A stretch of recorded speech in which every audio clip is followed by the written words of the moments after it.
Hello YouTube, Bane666 here. So I wanted to do a video in this series about the media in impartiality when they're reporting, and I've had a clip I've been meaning to get to for some time. It's from late last year, and it stars none other than Cenk from the Young Turks. And he explains to us about impartiality in the media using an incredibly bad analogy. So let's have a look at the clip and then we'll discuss it. I think that there are three different kinds of journalism now. And unfortunately, I think for a long time in America, the branch that is the worst was dominating. The worst branch of journalism is neutral journalism. So if you applied it to sports, it would be preposterous. Manchester United played Real Madrid, to use a European example. And in objective journalism says one side won 2-1. The other, in neutral journalism, you would say Real Madrid says they won, Manchester United says they won, I guess we'll never know. And that is preposterous. And unfortunately, for so long, especially on television, they would say Democrats say this, Republicans say that. I don't know who's right. Well, that's your job. You're supposed to figure out who's right and who's wrong. Objective journalism, which I think Joe was alluding to now, is aggressive and finds out and gets their sources and finds out what is true and what is not true. Then the third branch is perspective journalism, and that's what I do. So I think that our audience, which is much younger, 70% of our audience is 18 to 34 years old because we're online and we speak to them, demands that we care and rewards shows that care. So if I were to say I'm neutral, I don't really care what happens in the news, they wouldn't watch me. They watch us, and they picked us out of the thousands of shows online because we do care, we're activists, and we go out there and try to make change in the world, and there's nothing wrong with that. I think Cenk's analogy is incredibly flawed because with something like a sporting event, you have hard facts, you have a score at the end, whereas in something like politics, it often comes down to opinion. For example, a political debate doesn't have a winner based on how many goals are scored, which is, a clear piece of evidence that you can present, but instead the winner is based on opinion, and those opinions are often biased. So just presenting the facts, that's what I personally would consider to be neutral journalism. Let's say you have two sporting teams, one's red and one's blue, just to keep it simple. They play a match, red scores 2 points and blue scores 4 points. If you just present that information, that is neutrality, right? That's the neutral position, the way I see it. But Cenk refers to that as objective journalism. So they do research and gather facts, but that is often not neutral. I know it's meant to be. You're meant to find facts and then present your conclusions. But sometimes those conclusions are based on a biased premise to begin with. We see this all the time. And so I interviewed 44 different people for this film, feminists and men's rights activists. And, it's a very complicated topic when looking at men's issues. It is, you're absolutely right. But it just seems to me that you don't really question their views in the film. Did you see the film? Well, we saw as much as we could because your publicist wouldn't send us the full thing. I sent you the screener link actually to the full film. So we watched as much as we could, yeah. But you could also buy the film on Google Play, Vimeo, and we Amazon tried to do that and we couldn't. Be that as it may, it just seems from what I have seen of the film, there's not a lot of questioning of some of their views. That's all. Yes, there is. Absolutely. If you've seen the film, you would see the questions that I asked and their answers. And this film is not propaganda. I'm not promoting any kind of view that the viewer should take away. It's simply a journey looking at what men's rights activists have to say, what the feminist rebuttal is, and the audience is able to make up their own mind. So maybe the best is something between those two. Or maybe I'm just being overly semantic. But what I want to do here is I want to look at some of the ways that the media misrepresents information to create a false narrative.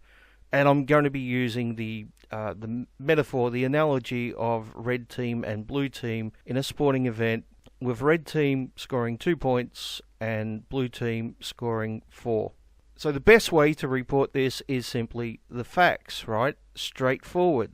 You just simply read out the score. It's anyone with more than 2 brain cells can tell that blue team won, and there's no need for complex interpretation.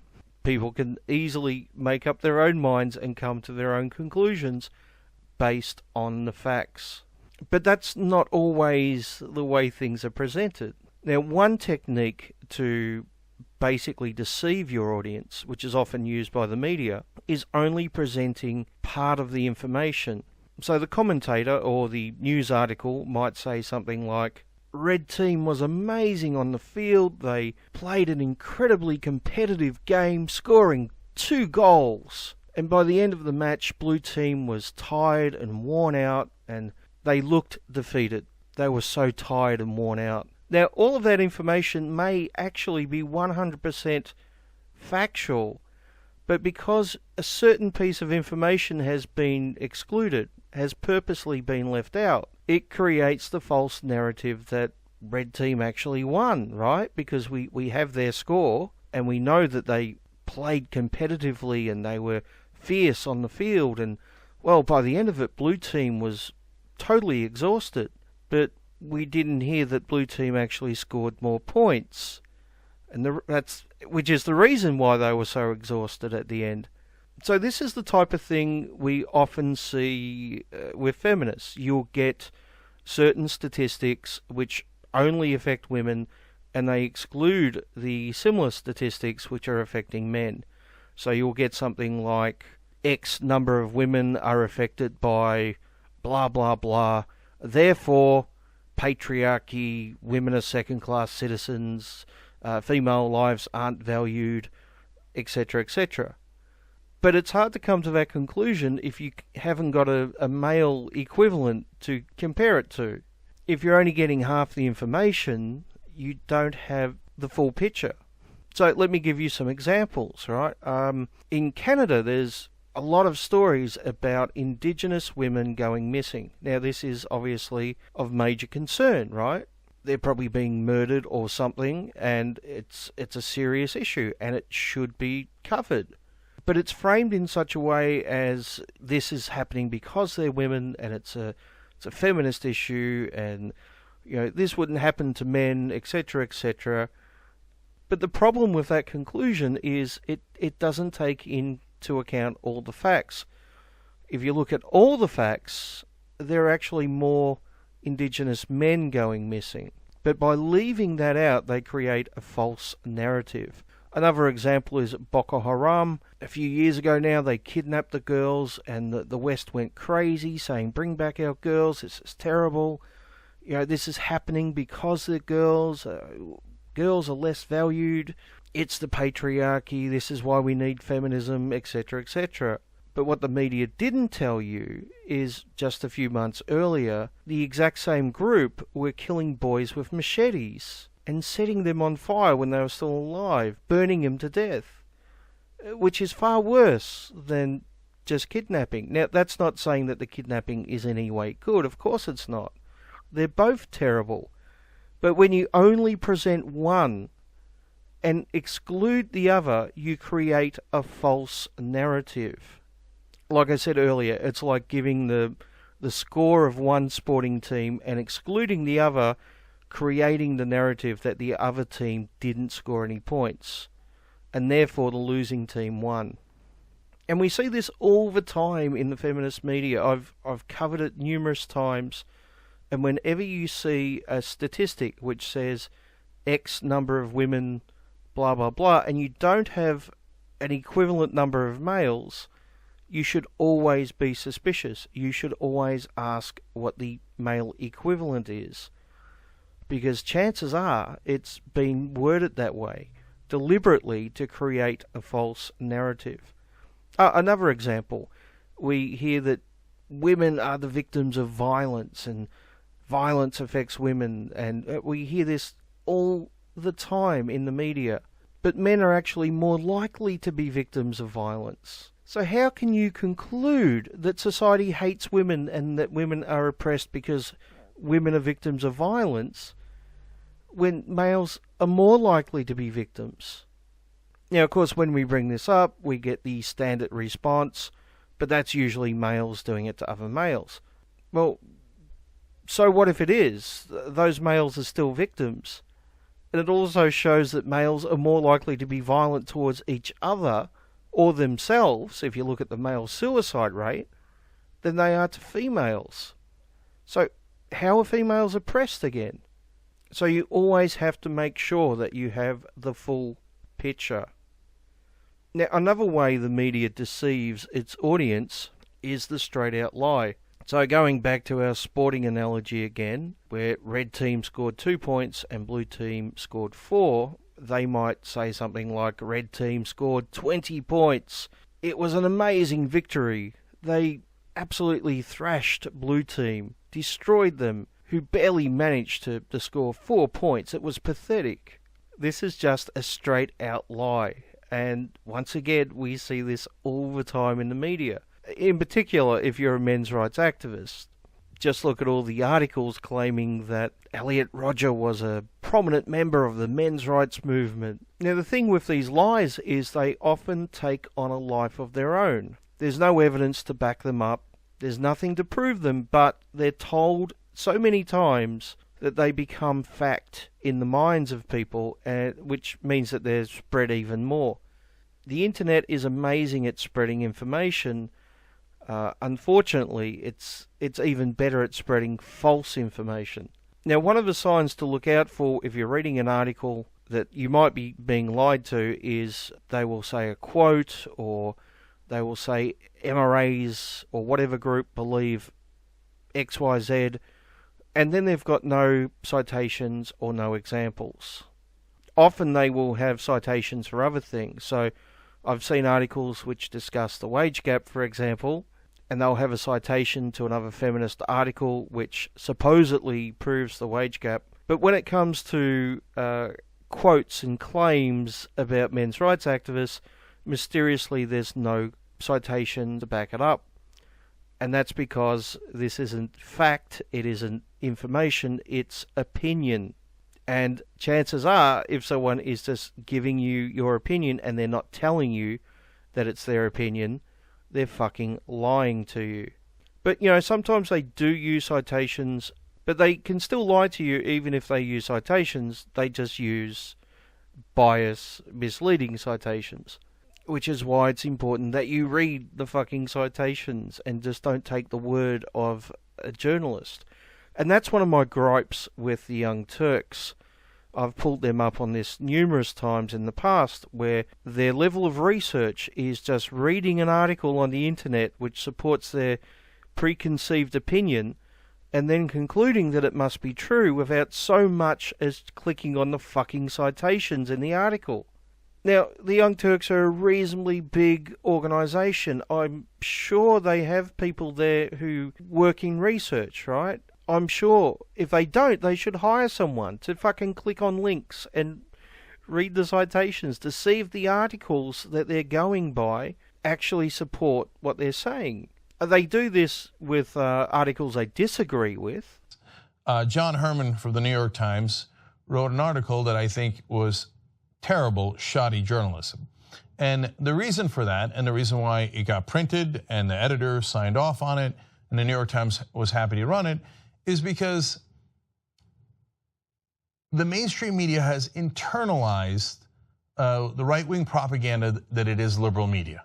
So they do not want to cover the left. They do not want to give it credence. But every opportunity they get, they hype up the right. Oh my God, Rush Limbaugh. Oh my God, Fox News. Do they ever give you proper context? Has anybody ever actually tracked how many listeners Rush Limbaugh has? No, they take the word of Talkers Magazine, which itself admits that they're making the number up.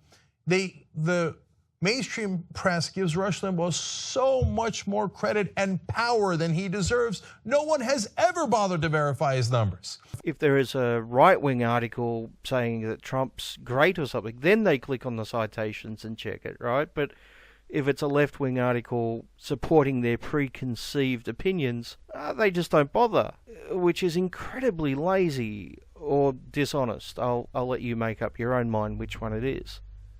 But unfortunately, the outright lie in journalism is all too common these days, and not enough journalists are held accountable for it.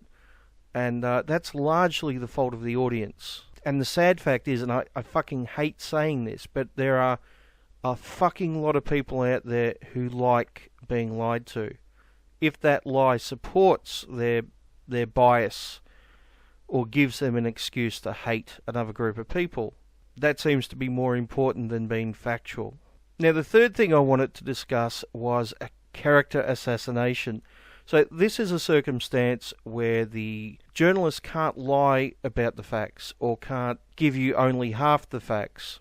So they have to try to instead attack the person with a character assassination. So let me give you an example using the sporting analogy. Let's say it's been widely publicised that red team scored 2 points and blue team scored 4. So you can't lie about it. And you can't exclude blue team score because everyone knows it. So what do you do instead?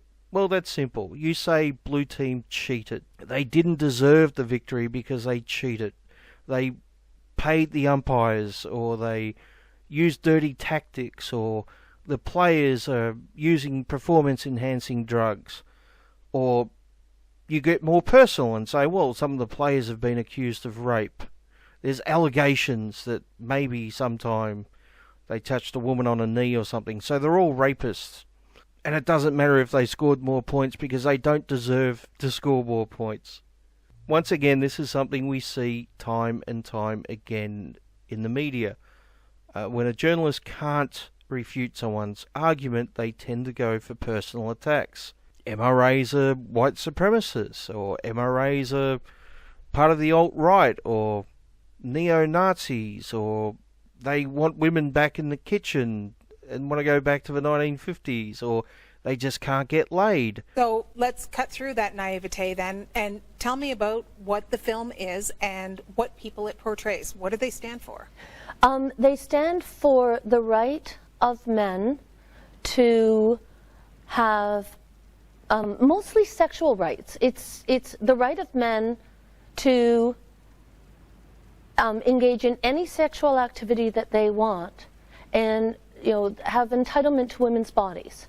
The men's rights movement points to a number of very real issues in our society, that there are very few resources available to men who experience domestic or gender or sexual violence, to the fact that suicide rates are very high for men, incarceration culture, high dropout rates, lowering participation in post-secondary education. These are all very real and pressing and urgent issues.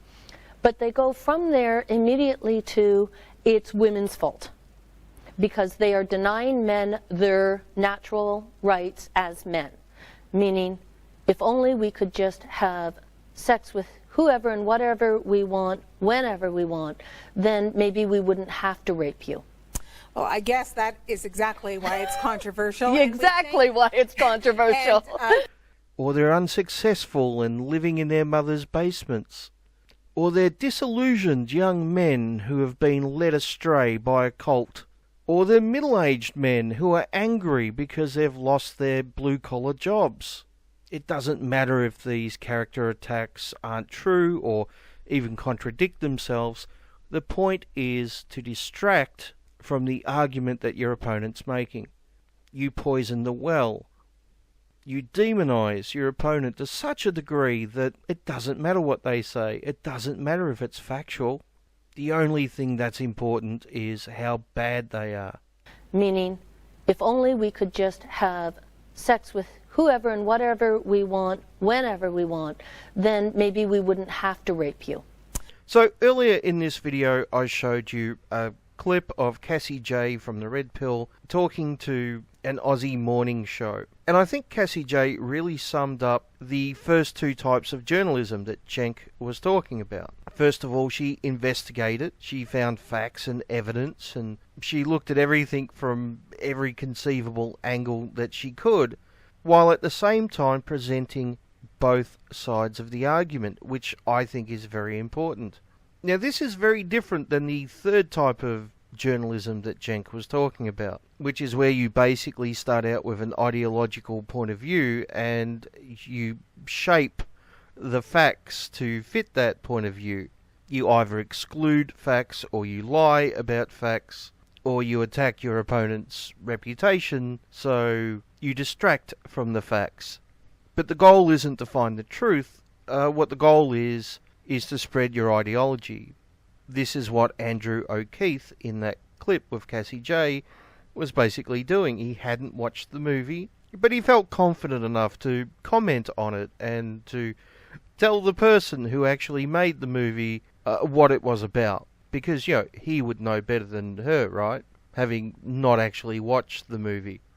I mean, I thought the Young Turks were bad for not clicking on links and checking citations, but fucking hell, Andrew O'Keefe didn't watch the entire fucking movie. So I think it's important to stress that this is the exact opposite of what Cassie Jaye did, because she changed her opinion by the end of it. She looked at the facts, she considered all the information at hand, and she changed her mind.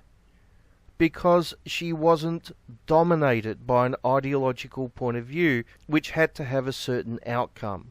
And that's the danger of that third type of journalism that Cenk is talking about. Now, to be perfectly honest with you, everyone is somewhat biased.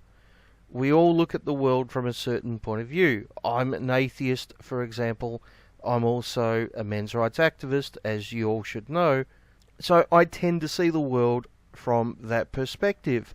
But I try my hardest to understand what my opponent is saying and to represent their arguments as best I can.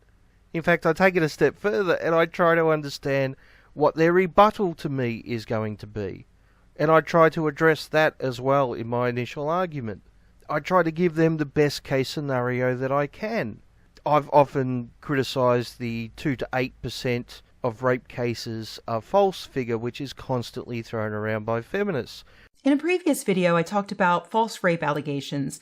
And in that video, I specifically mentioned the fact that the vast minority of rape allegations, at most 8%, but as little as 2%, probably closer to 2%, of those allegations turn out to be false. Now, my standard response to that is to point to other figures, as well as showing that the 2 to 8% really isn't that reliable.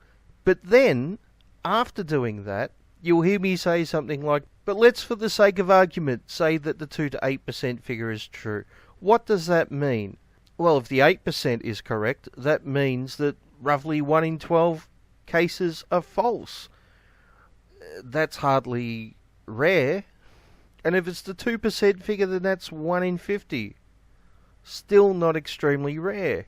But I'm steel manning my opponent as opposed to misrepresenting their argument or creating a straw man, which unfortunately tends to be the standard response from our opponents. It amazes me how many people who criticise men's rights activists just don't know the basics of what a men's rights activist is. They don't have a fucking clue about what our arguments or stances are.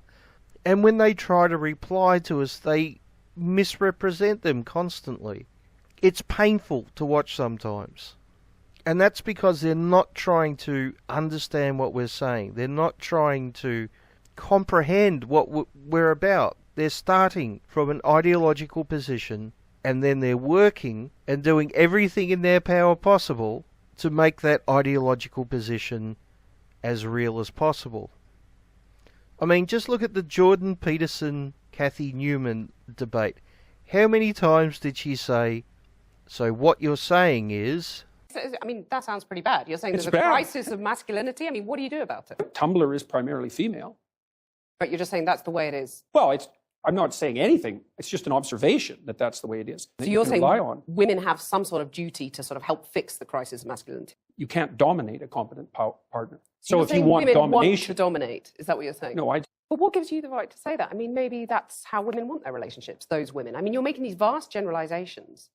I'm a clinical psychologist. Right, so you're saying you've done your research and women are unhappy dominating men. I didn't say they were unhappy dominating men. I said it was a bad long-term solution. Let me put a quote to you from the book, where you say there are whole disciplines in universities forthrightly hostile towards men. But multivariate analysis of the pay gap indicate that it doesn't exist. But that's So just you not do, true, you- is it? That's I mean, that absolutely 9% kept. But you're saying basically it doesn't matter if women aren't getting to the top because that's what's skewing that gender pay gap, isn't it? You're saying, well, that's just a fact of No, life. it's saying Women it aren't doesn't necessarily matter. going to get to the top. No, I'm not saying it doesn't matter either. You're saying I'm it's a saying fact there are of life. multiple reasons. You have to say why it exists. So you were saying that by and large, women are too agreeable to get the pay rises they deserve. No, I'm okay. see, because I'm very, very, very careful with my words. But you're Yes. saying, I mean, the pay gap between men and women exists. You're saying it's not because of gender, it's because women are too agreeable to ask for pay rises. I've had many, many women, extraordinarily competent women. And you're These saying things if you it's at can't- the you cost can't- of men, that's a problem. Oh, there's all sorts of things that it could be at the cost of. But you're saying that makes them unhappy, by and large. I'm saying no, I'm not saying that. And I actually haven't said that so far. You're in the saying it program. makes them miserable. And that's only a small sample from the 30-minute interview. Trust me, there's a lot more. Now, for the record, I don't have any problem with a journalist, Cathy Newman or any other journalist, asking a question to clarify something. But what Cathy Newman constantly did was reinterpret what Jordan Peterson was saying. And if you look at his responses, he was constantly saying, well, no, that's not what I said, or no, I didn't say that at all. Because every time he said something, she put it through her filter, and it was reinterpreted by her own ideology, and it came out the other end based on that ideology, based on that worldview, and not what he was actually saying. And unfortunately for Cathy Newman, everyone could see this. Which is why after the interview they tried to change the narrative, to distract from the fact that Cathy Newman did a terrible job during the interview. They suddenly started claiming that Cathy Newman on Twitter was the victim of numerous attacks by monstrous Jordan Peterson fans, thus changing the narrative from the actual topic of the debate to how bad Jordan Peterson is. Because if Jordan Peterson has such terrible, terrible, monstrous people as his fans, well, he must be a terrible person as well. And anyone who agrees with Jordan Peterson, therefore, must be a terrible, terrible person. You don't agree with Jordan Peterson, do you? You don't want to be a bad person, because only bad people would follow this person, because he inspires evil misogynists attacking this poor, defenseless woman. Of course, they excluded the part where it was anti-Jordan Peterson people on Twitter making most of the threats towards pro-Jordan Peterson people. I mean, just exclude that bit of information, right? Because you're trying to create a false narrative. And of course, Cathy Newman thought she won the debate somehow. I'm not exactly sure how, but anyway, let's go back and have a look at that clip I showed at the start, or at least a part of it. The third option for journalism that Cenk described. Then the third branch is perspective journalism, and that's what I do. So I think that our audience, which is much younger, 70% of our audience is 18 to 34 years old, because we're online and we speak to them, demands that we care, and rewards shows that care. So if I were to say, I'm neutral, I don't really care what happens in the news, they wouldn't watch me. They watch us, and they picked us out of the thousands of shows online because we do care, we're activists, and we go out there and try to make change in the world, and there's nothing wrong with that. Now, as I said earlier, everyone is coming from a certain point of view. I don't have an issue with that. That's just part of reality. That's part of life. But the issue is when you let that point of view limit your perspective, or you start with the intention of only seeing things from that point of view, or your goal is to promote your ideology, and the truth takes a back seat. That's when things become a problem. So how do we not do that? Well, once again, Cassie Jaye is the perfect example. She started from one particular ideological point of view. She looked at the evidence and she changed her mind. So you have to be open to changing your mind. You have to be open to listening to your opponents. You have to be open to the possibility that you might be wrong. Also, another thing you should do is use lots of examples, and you should try to make sure the examples are accurate. Now, the reason why examples are important is because, well, not only does it help prove your case, it should help prove your case. Unfortunately, not all examples do that, but it should help prove your case, but it also allows anyone to see your perspective. For example, let's say someone says all MRAs hate women.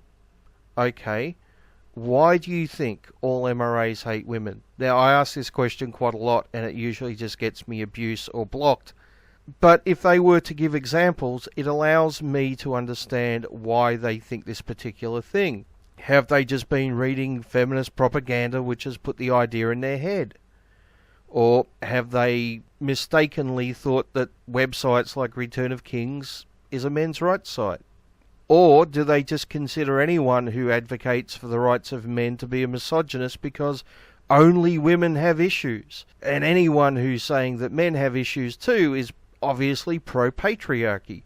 Or do they have a legitimate case? Maybe there's legitimate misogynistic MRAs who hate women, in which case they should show the evidence. So I think evidence and examples are very, very important. And like I said, I think those examples and that evidence needs to be accurate. If we were to exclude every single feminist article on the men's rights movement that used fake evidence, you know, Return of Kings, Elliot Rodger, Peter Andrew Nolan, etc., etc., there would be very few feminist articles about the men's rights movement. So yes, the evidence needs not only to be shown, but to be accurate. And you should link to the evidence. Instead of just showing a quote that someone may have said somewhere, you should actually link to the original source so people can go see it. Which means not linking to a third party which has put it through their ideological filter. Once again, we see this all the time, where we'll see a quote from Paul Elam, for example, and they'll link not to the original article where he said it so you can read it in context, but to a interpretation of that quote. So not only is it taken out of context, but is spun in a particular way. Another thing you can do to be fair and even-handed when presenting evidence and information, instead of saying X percentage of women aren't educated in such and such part of the world, you should show the full figures. So compare the women's figures to the male figures as well, because maybe there's an equal number of men who aren't educated in that particular part of the world. Maybe there's more men. Or maybe you're correct, maybe the majority of uneducated people in that world are in fact women. But we need something to compare it to so we can see the scope of things.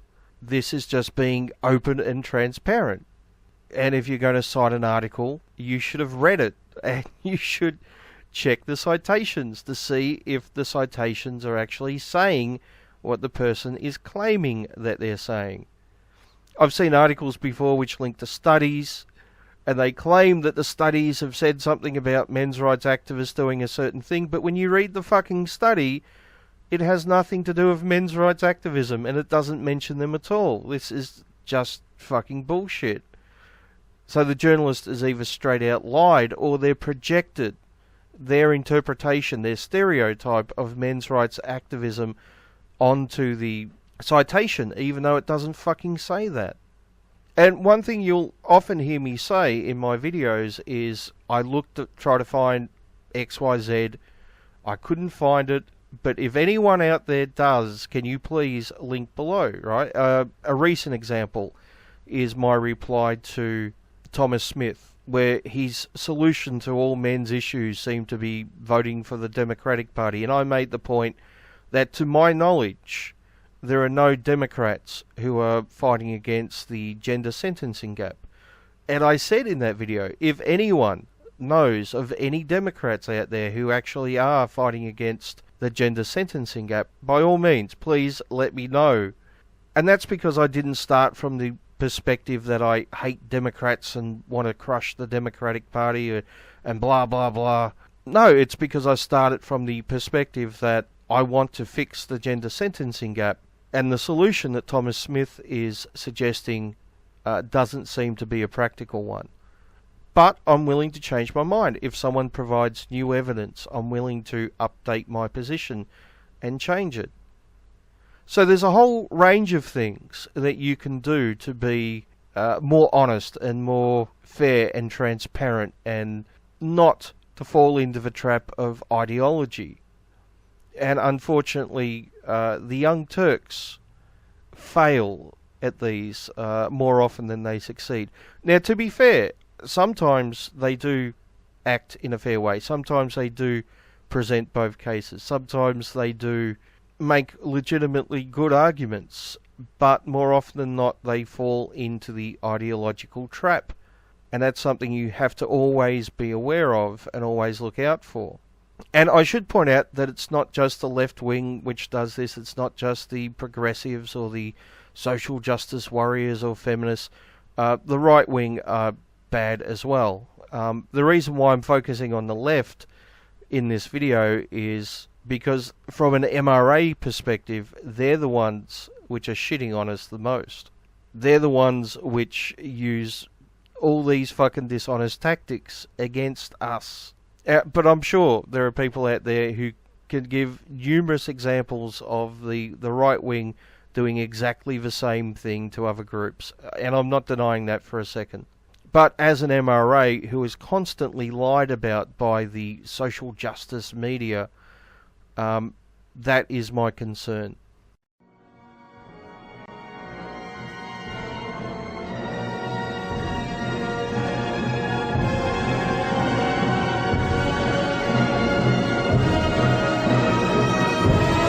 There's an effort to create the perception that you can't know the objective truth. There are people, there are outlets that go and run things that aren't even just not true. They question the idea of whether truth can exist. And so how do we combat that? And how do we combat the public perspective of the media as an estate that no longer has an effect on their lives? Well, so it starts with being honest with the audience. And part of the problem with the mainstream media is that I don't believe that they are honest about their perspective. And they lose credibility. And then it allows, in my opinion, the far right wing to say, well, none of it matters, none of it is true. So what do I mean by that? I think that their perspective and their bias is not a liberal bias or a conservative bias. It's an establishment bias. Almost everyone on television believes in their heart of hearts that the status quo is good and that we must maintain order, we must maintain the status quo. I think that and Joe and I probably will agree on this even though we're on opposite ends of the political spectrum, I would guess that 148 out of 150 television anchors on TV voted for Hillary Clinton. And to them, Trump was an anathema, but so was Bernie Sanders. They don't want change. And a lot of them on television are millionaires. And they work for multi-billion-dollar corporations. So it is not surprising that they are in favor of the status quo. So when they don't recognize that and they pretend to be objective while poo-pooing any kind of change on the left or right, they lose credibility. When I opened for Bernie Sanders in a lot of the rallies in California, and the biggest applause line I would get was when I went after the mainstream media. Because the left doesn't believe them and the right doesn't believe them. So then that opens up, unfortunately, a space where people can come in and go, since the people on TV are lying to you, let me tell you this. And even if it's outrageous and completely false, it gets people to start thinking maybe that's true. And so I think that's a huge part of the problem. Now, I'll put a little bit of a different spin on it. Same point, but I think if you look at the job of a reporter today, a reporter has to produce more content than ever before. They have to tweet, they have to write for the online publication, they have to write for the print edition the next day, they have to go on TV, they have to go on online shows, they have to do a podcast. So they have to say more things than ever before. And then times that by how many journalists that we have. The real danger in this fragmented news environment that we're dealing with is when all those sources of content agree on something and they create a bubble as to what is true. 3 weeks out from the election, after the Washington Post popped the audio tape on Donald Trump, I said his name, Donald Trump. You're off the stage. I'm off the stage. I'm fired. No. Everyone agreed that Hillary Clinton was going to win. They all said it to each other. And what they lost perspective of is what was happening out there in states like Michigan and Wisconsin. If I had told a reporter 2 weeks out, when was the last time Hillary Clinton was in Wisconsin, was in Michigan, as a point in favor of why she might not win, I would have been yelled at, I would have been screamed at, and told that's not fundamentally true. But that was true. So I think the danger, whether you're a company, a trade association, a political candidate, in this fragmented environment, when everyone agrees, it could be actually fundamentally dangerous. You talk about this bubble in this fragmented environment, and we are at a tech conference. So I think it's important that we talk about social media, the role of these places that now consider themselves not only social media, but media, content creators. And they haven't gotten a really great name over the past couple of weeks with their moves respective to media. So what's the role now of Facebook, of Twitter, of these social media platforms that are becoming content creators themselves in shaping the media landscape? And how can regular people push for them to make reforms to shape their platforms in a way that serves them? So it's a very tough issue because you've got freedom of speech in America, and so some parts of it are a little bit easier than others. So the Russians were buying ads on a lot of the social media, and that's against the law in America. You can't have foreign countries buying ads to affect our elections. So that should be more straightforward. They've got to make sure that that never happens. And it doesn't matter if it's Russia, China, Saudi Arabia, it doesn't matter. No country, foreign country should be allowed to buy ads that affect our elections. It's illegal.